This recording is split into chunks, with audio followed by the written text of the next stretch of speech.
In August, the Jehovah's Witnesses here in the UK will give evidence to the independent inquiry into child sex abuse.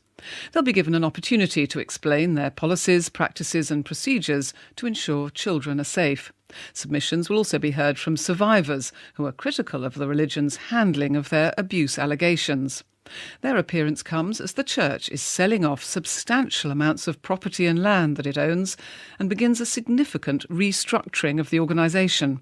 Sunday's David Cook has been investigating.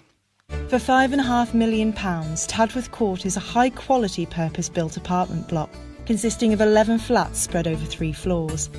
If you are looking for a luxury flat or printing premises that once produced millions of copies of the Jehovah's Witnesses magazine Watchtower, jump online and you can browse scores of properties they have put up for sale. Kingdom Hall, Ballymoney, meeting hall and land with kitchen and toilet facilities, excellent location adjacent to Ballybreaks Business Park. There are single-storey brick-built meeting halls, holiday accommodation and smart 4-bedroom suburban homes in affluent parts of London. I was raised a Jehovah's Witness. I made the serious error of actually falling in love with someone that wasn't. And because of that, I got shunned by my family. That's Adam Phillips. He's speaking to me from Perth in Western Australia. An ex-Jehovah's Witness, he has been monitoring the buildings and land that the organisation are selling. Using publicly available data, he says at least £115 million of property owned by the church has been sold or is up for sale here in the UK. And there's a lot more on the market around the world. Let me just get the spreadsheet out. So far, we have 728 individual property records. We are sitting now at about $2.675 billion in terms of value. We have 29 countries that we've managed to get records from. This has been since 2004, but the sales really started ticking up from around about 2012. Globally, the organization cares for many properties. Branches enter their location, size, use, or condition about each property into Hub. It's forwarded to World Headquarters on a weekly basis. Last year, the Jehovah's Witnesses published this video on their website. It tells their members about a new IT system called the Hub. A screenshot shows that they have over 4,000 properties up for sale around the world. Now, assuming this is accurate information, it means the Jehovah's Witnesses could be bringing in billions more in cash. But why does it matter? Many religions and charities reorganise their affairs, selling and buying property to concentrate their efforts where there is the greatest need. The Jehovah's Witnesses have been accused of failing to address recommendations from the Child Abuse Royal Commission, a year and a half after a damning public hearing. 4 years ago in Australia, a wide-ranging Royal Commission into child sexual abuse released a damning report into the Jehovah's Witnesses. Adam Phillips believes the threat of litigation from investigations like this was a catalyst for property to be sold off. The Australian Royal Commission was where things really started to heat up, and the possibility that other countries might follow suit, and some did. The UK followed, Germany followed. There's that class action in Canada in 2017, the New Zealand Royal Commission in 2018, the Pennsylvania grand jury investigation 2019-20. So the possibility of a lot of financial claims coming in and not having available cash would preempt a lot of sales.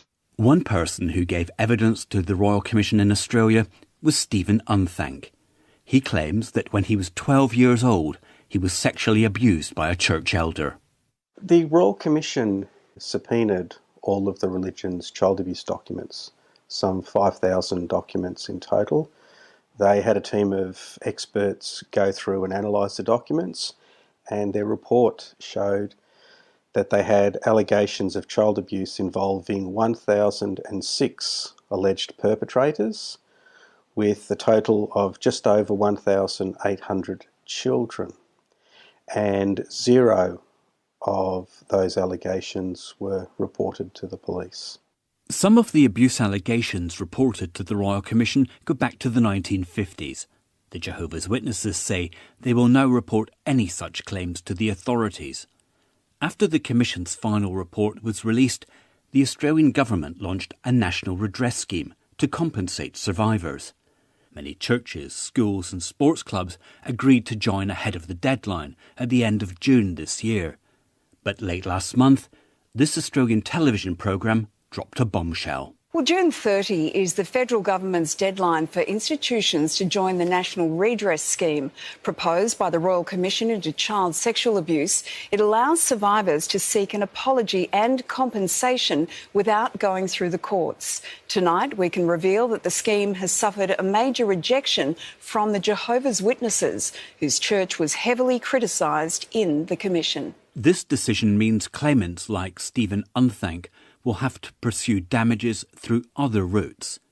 In a statement, the Jehovah's Witnesses told me their organisation does not have the institutional settings that the voluntary National Redress Scheme is designed to cover, and that they have and they will continue to respond directly to individual claims in a caring, fair and principled manner. Records show that the Jehovah's Witnesses in Australia have sold $19 million worth of property, and they are also restructuring their organisation. At the Royal Commission, the Church did provide some information on how they would pay compensation if they were ordered to. This is highlighted by the testimony of one of the directors and branch overseers of Jehovah's Witnesses in Australia, Mr. Terence O'Brien, who stated that the Jehovah's Witnesses don't have insurance. So that means they underwrite themselves. And if ownerships of Kingdom Halls can be transferred to a trust fund, or ownership can be, particularly in churches that are liable, if those buildings can be sold off, then there may not be any money to pay the victims. I asked the Jehovah's Witnesses in Australia why they were disposing of property and restructuring their charities. Was it connected to the various investigations into their handling of child sex abuse allegations and any litigation that could arise from it, as some suggest? In a statement, they said, due to population movement and changing demographics, it was necessary to sell some Kingdom Halls and purchase others, and any suggestion of a misappropriation of funds, or that Jehovah's Witnesses and their legal entities evade their responsibilities, is completely false. One thing that you might find interesting, and I don't know if you want to record it separately. As I was finishing my interview with Stephen, he told me that as well as selling off property in the UK, the Jehovah's Witnesses were also planning to change the legal structure of each congregation which currently operate as an independent registered charity. Last year, they started informing all congregations and charities in the UK that the charities are going to be disbanded. I got the number here, 1,626 congregations involved, 1,447 charities in Britain and Wales. A trust fund is taking ownership of church buildings. Stephen put me in touch with Kim Brooks, another ex-Jehovah's Witness. She lives in New Mexico in the United States. Kim was sent documents and audio recordings that show the organisation here in the UK is asking each congregation to dissolve their charitable status and merge, along with their assets, with the Kingdom Hall Trust.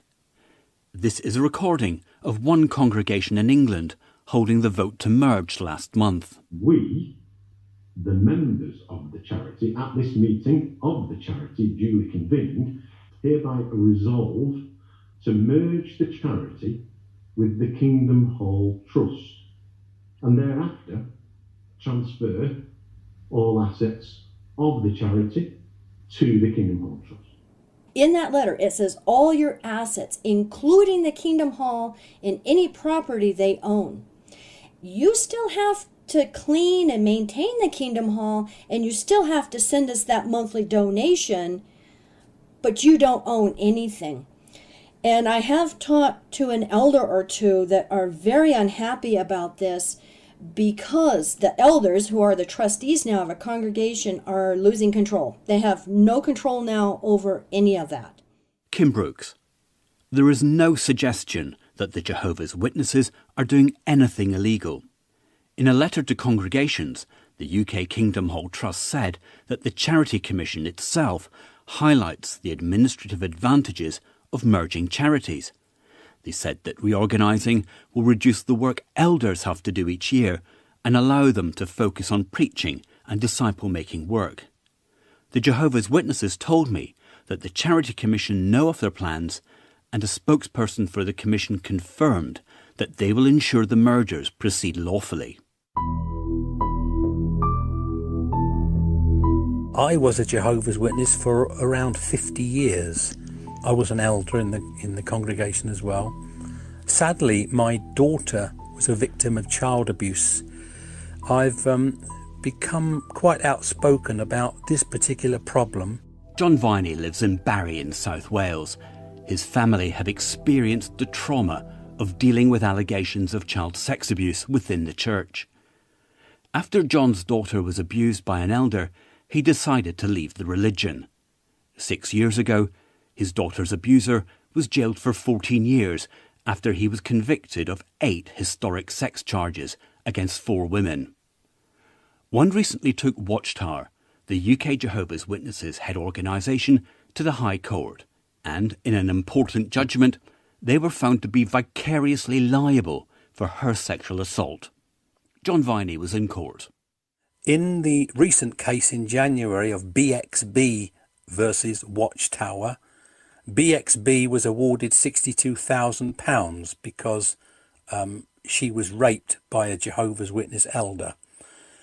So that's the sort of settlements that are being made in the United Kingdom. In the United States, it's in the millions of dollars.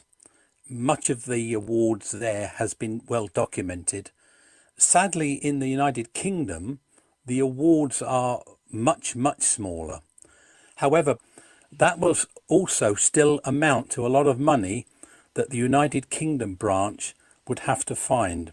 If the Jehovah's Witnesses are faced with further claims over historic sex abuse allegations, could legal actions for compensation be affected by the property sell-off and structural reorganisation here in the UK? Kathleen Hallisey is a senior solicitor with the law firm Bolt, Bird & Kemp. In 2015, she represented a survivor of sexual abuse in the UK's first civil case brought against the organisation. I'm not necessarily concerned about compensation in the UK because there are avenues for us to pursue in order to get compensation for our clients if successful. If you're looking at the US, where things seem to be heating up for them a little bit in relation to a grand jury investigation in Pennsylvania, and the amount of compensation in the US being quite significant in comparison to what victims receive here, I think that does have the potential to put them under some financial strain. But I do think the selling of assets and kind of consolidating their resources, there's probably a reason for it, but I can't say what that reason is. In August, the Jehovah's Witnesses will have an opportunity to tell the independent inquiry into child sexual abuse how they handle allegations of abuse. Alan Collins is a partner at Hugh James Solicitors, and he will be representing a group of ex-Jehovah's Witnesses taking part in the hearing. He understands how hard it can be for people to get compensation for the abuse they have experienced and is concerned about whether the restructuring that is going on will make the legal process more complicated. We always have to recognise that it is sometimes very difficult for a victim, a survivor of sexual abuse who has obtained a judgment to get that judgment actually paid. If you get into the unhappy situation where a victim has gone to court, obtained a judgment, and then find that there's nothing there. If assets have been removed, let's put it neutrally, from, let's say, a particular congregation, and there's no insurance cover, it may mean that any judgment that a victim obtains against, say, particular individuals in that congregation is meaningless.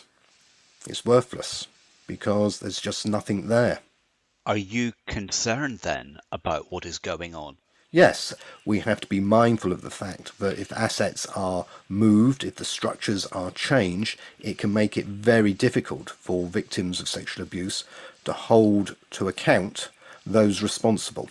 Watchtower, the headquarters of the Jehovah's Witnesses in the UK, declined to be interviewed for this programme.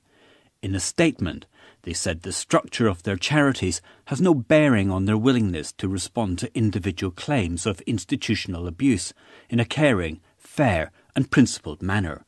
To suggest otherwise is simply false. They also said any suggestion of a misappropriation of funds or that Jehovah's Witnesses and their legal entities evade their responsibilities is completely false. Speaking to ex-Jehovah's Witnesses who have suffered abuse, one thing is striking. Many just want someone from the church to apologise. It would be really nice to get that compensation, but for some people, the apology would be just absolutely fantastic. It would be healing. It would allow a lot of people to move forward, to put their pain and suffering behind them and move on with a good life. Stephen Unthank ending that report by David Cook. And if you have any comments on that story, email us sunday@bbc.co.uk.